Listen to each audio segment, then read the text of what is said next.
My dog Nova.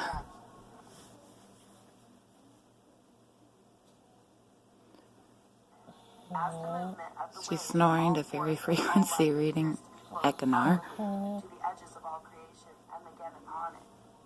So all life appears to be returning to the central dynamo of all creation, the center of all things, where the Sigmund itself dwells. Of the two sources, the outward flow and the return flow, it is the latter that we care most to examine.